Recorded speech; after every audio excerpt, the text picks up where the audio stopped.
कहा भगवान जिंदगी में कुछ नहीं चाहा, एक बार ये राजकुमारी जयमाला डालो। जो ही कहे महाराज इस कुमारी कन्या का जरा हाथ देखो, दूल्हा का जो ही रेखा देखी तो रेखा में लिखा था जो इसको बरेगा अविनाशी, जो इसको बरेगा महान वैभवशाली। अरे बोले अविनाशी हो गए, वैभवशाली हो गए, दुल्हन मिल गई, पूरी तपस्या का फल मिल गया। अब ये हमको जयमाला कैसे डालेगी, क्योंकि हम इतने सुंदर तो है नहीं जितनी सुंदर ये है। हरि को ध्यान करें, यही खास बात भक्त में होती है कि चाहे जैसी परिस्थिति, उसको ये लगता है मेरे प्रभु से ज्यादा मुझे कोई प्यार नहीं करता। एकांत गए और जे भी भगवान का ध्यान किया तो भगवान प्रकट हो गए। बोले प्रभु वैसे समय होता तो हम तपस्या करते इस बात की कि आप प्रसन्न हो और मुझे ऐसा रूप दे कि राजकुमारी जयमाला डाल दे, पर समय तो है नहीं, तो अब आपसे मांगता हूं। नारद जी मांगो। बोले प्रभु मांगना यही अंदर चल रहा था उनके, तो शब्द निकला, यही भक्त की विशेषता होती है। उनका जे ही विधि हो ये कहां से निकल पड़ा? ये तो बहुत विपरीत बात निकल गई ना उनकी कामना से। जे ही विधि हो अंदर था कि जिस विधान से मुझे वो कन्या मिले, लेकिन शब्द दूसरे निकलने, यही भक्ति का चमत्कार। बोले जे ही विधि हो ये नाथ हित मोरा, करो सुबेगी दास मैं तोरा। भगवान ने कहा जे ही विधि होई परम हित नारद सुनो तुम्हार। वो कह रहे जे विधि हो ये नाथ हित मोरा, तो जे विधि हुई है परम हित, हित है नहीं परम हित।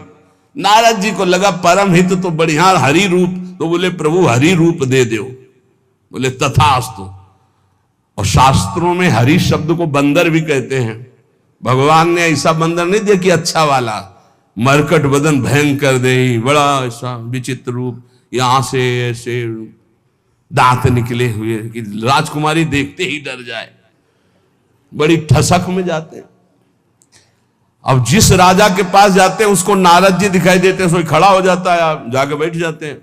राजकुमारी देखती कि पिताजी को यह भी समझ में नहीं आया कि राजकुमारों की यहां स्वयंवर सभा या बंदरों की है। ये आगे बार बार बंदर बीना लिए बैठ जाता है। अच्छा और कोई हो तो हो, भगवान की माया है। वो ऐसे मुड़ जाती है। नारद जी सोचा देखा नहीं क्या हमको? तो जिस राजा के समीप हो जाती वहीं जाकर राजा तो उठ के खड़ा हो जाता, क्यों देवर्षि नारद, नहीं तो साप मिल जाएगा। जयमाला हाथ में लिए हुए तुरंत मुड़ जाती। पूरी सभा में नारद जी, कोई कुर्सी नहीं बची होगी जिसमें न बैठे हो। अब इतने में देखा सांवले सलोने 16 वर्ष की अवस्था अरविंदाक्ष गज की चाल से सभा में प्रवेश हुए।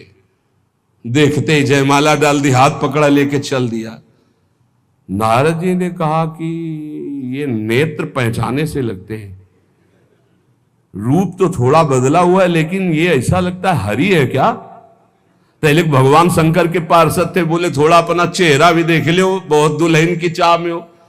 तो जल में जे ही देखा मरकट बदन भयंकर दे। अच्छा आप समझ में आवा, परम स्वतंत्र न सिर पर कोई भावे मने करे सो। आप समझ, दूल्हा बल के वही आए थे, हमको तो बंदर का रूप दिया, आप अच्छा रूप रख के दुल्हन ले गए। बहुत जलनुआ स्वभाव है हमारे प्रभु का, बहुत जलनुआ स्वभाव है। वो किसी की बढ़ोतरी नहीं देख सकते। नारद जी के चल रहा है, पर है तो हमारे प्रभु। तो बोले आज तो नहीं रखेंगे, आज तो हम।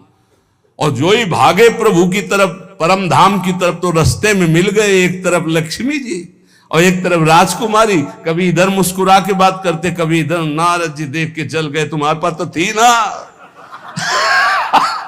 बीड़ा के सिवा कुछ था नहीं। जिंदगी में एक बार सोचा था यार कि दुल्हन मिल जाए, वो भी ये ले गए। सांप भगवान ऐसे कह रहे, भगवान ऐसे खड़े, नारद जी सांप दे रहे पैसा। जब भगवान तब उनको होश। तो अगर कोई साधक बचता है तो गुरु कृपा भगवान नाम से कभी अहंकार ना करे। देखो मेरी दशा तो देखो, मुझे अपनी हानि लाभ का कोई पता नहीं, मैं अपने को बड़ा ज्ञानी मानता था। पुरवाजी कह रहे धिक्कार है मुझ मूर्ख को, मैं चक्रवर्ती सम्राट होकर लात खाता रहा और उसकी अधीनता स्वीकार करता रहा। मैं वर्षों तक पता ही नहीं चला कब दिन गई कब रात गई। इस दुष्ट काम ने मेरे चित्त का अपहरण कर लिया। पुष्चल्यापहृतम चित्तम को नन्यो मोचितुम प्रभु, आत्मा रामेश्वरम मृते भगवंत मधोक्षजम। आत्माराम जीवन मुक्त इंद्रियातीत भगवान श्री कृष्ण की कृपा के बिना कौन इस माया पर विजय प्राप्त कर सकता है। बिल्कुल गांठ बांध लो, किसी की ताकत नहीं। जो मुझे ये ज्ञान मिला है वो उन्हीं की कृपा से, और ये भगवान श्री कृष्ण उद्धव जी को सुना रहे हैं। यद्यपि बोधितस्यापि देव्या में सूक्त वाक्येन दुर्मते, मनोगतो महामोहो नापयात्य जितात्मनः। यद्यपि देवी उर्वशी ने मुझसे कहा था कि मेरे से आसक्ति मत कर, वैदिक सूत्रों का भी सिद्धांत बताया था, पर मेरी बुद्धि मारी गई थी। मैंने समझा कि अब मेरे जीवन भर के लिए मेरी साथी नहीं, मैं इंद्रियों के हाथ बिक गया, मैं लुट गया, मैं कुछ नहीं समझ पाया। जो रस्सी को सांप समझ करके दुखी हो रहा है, तो रस्सी ने उसका क्या बिगाड़ा? ये उसकी सोच ही तो है। ऐसे उर्वशी ने मेरा क्या बिगाड़ा? मैं अजितेंद्री खुद नष्ट हो गया हूं।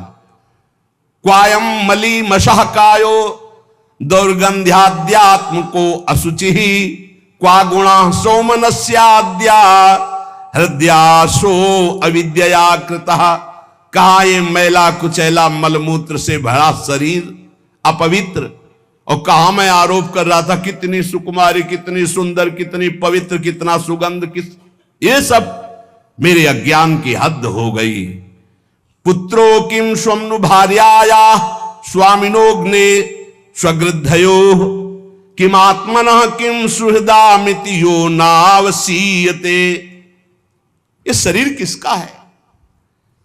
इसे मैं माता पिता का मानूं या पत्नी का मानूं या पुत्र का मानूं, या जो स्वामी है इसका पालन कर रहा है, या मरकर जब जलेगा अग्नि का मानूं, या गीद कुत्ते नोच नोच खाएंगे उनका मानूं, या गाड़ देने पर कीड़ा बन जाएगा उनका मानूं।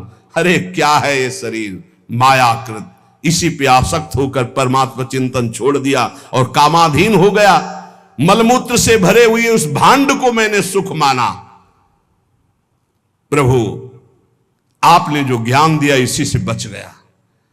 शरीर में क्या है? त्वचा मांस रुधिर स्नायु मेदा मज्जा हड्डियां ढेर मलमूत्र पीप, और क्या है?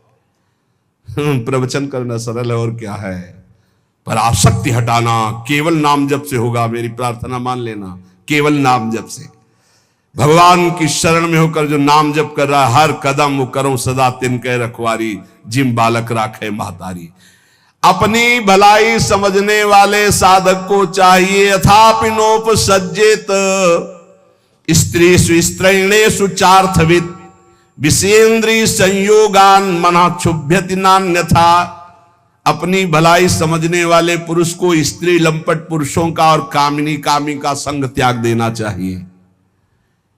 यदि अपनी इंद्रियों को नहीं रोक पाया तो निश्चित नष्ट हो जाएगा, और अपनी इंद्रियों को रोक ले तो निर्विकार अवस्था सहजानंद स्वरूप की प्राप्ति हो जाएगी।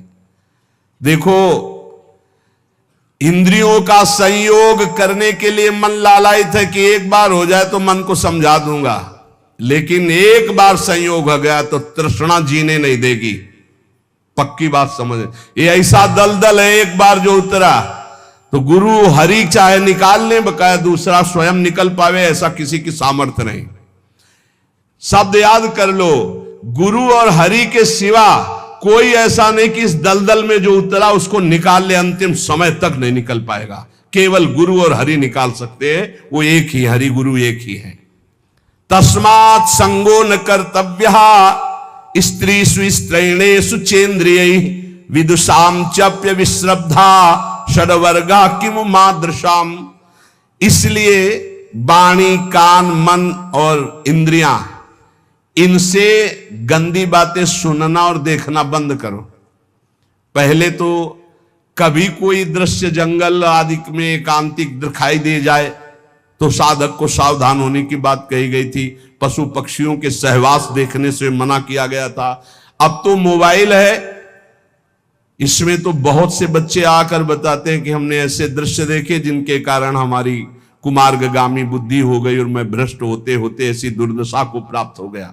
बचो भाई, दृश्य से बचो, श्रवण से बचो, संग से बचो, मनन से बचो। अगर गलत दृश्य देखोगे, गलत श्रवण करोगे, गलत संग करोगे, गलत मनन होगा तो गलत क्रियाएं होंगी तो नष्ट हो जाओगे। ध्यायतो विषयान पुंसान संगास्तेषु जायते, जब विषय चिंतन होता है तो उसके भोग की आकांक्षा होती।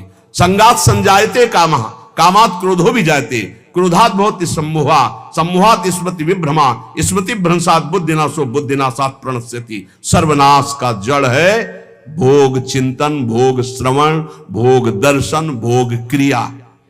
इसलिए उपासक सावधान। भगवान कह रहे हैं मेरे लोगों की, ये पुनर्वा कह, मेरे लोगों की बात ही क्या, बड़े बड़े विद्वानों के लिए भी अपनी इंद्रिय और मन को कभी विश्वास नहीं मानना चाहिए, कभी धोखा दे सकते हैं। भगवान श्री कृष्ण कहते उद्धव, ये उद्गार महाराज पुनर्वा के थे। उनका हृदय जब ज्ञान से प्रकाशित हो गया तो उन्होंने मेरा साक्षात्कार अपने हृदय में करके शांत भाव को प्राप्त हो गए। ततो दुस्संग मुत्सृज्य सत्सु सज्जेत बुद्धिमान, संते तस्य छिंदंती मनोव्यासंग मुक्ति भी। इसलिए बुद्धिमान साधक को चाहिए कि कभी कुसंग ना होने पावे, न मोबाइल से, न किसी व्यक्ति से, न, बहुत बच के रहना है, बहुत बच के रहना है। संत पुरुषों का सदुपदेश और उस उपदेश का चिंतन, वैसे आचरण तो कोई भी तुम्हें पकड़ नहीं सकता। और नहीं, कहीं भी किसी भी भोग में कभी शांति मिलने वाली नहीं, ये बात पक्की समझ लो।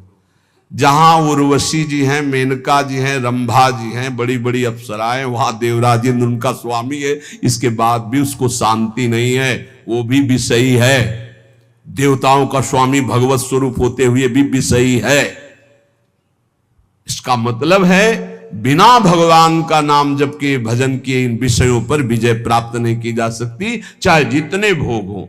तेषु नित्यम महाभाग, महाभागेषु मत कथा, संभवंति हिता नृणाम जुषताम प्रपूर्णन्त्यघम।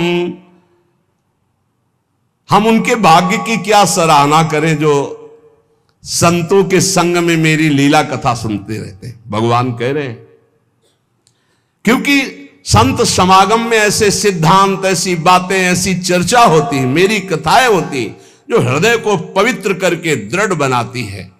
जो मेरी कथाओं का श्रवण करता है, मेरे नाम का जप करता है, नाम कीर्तन करता है, मैं स्वयं उसके समस्त पापों तापों का नाश करके भगवत प्राप्ति मैं कराता हूं। देखो पुनर्वा हो गई, कौन सा साधन किया, भगवान ने ज्ञान प्रकाशित किया और हृदय में प्रकाशित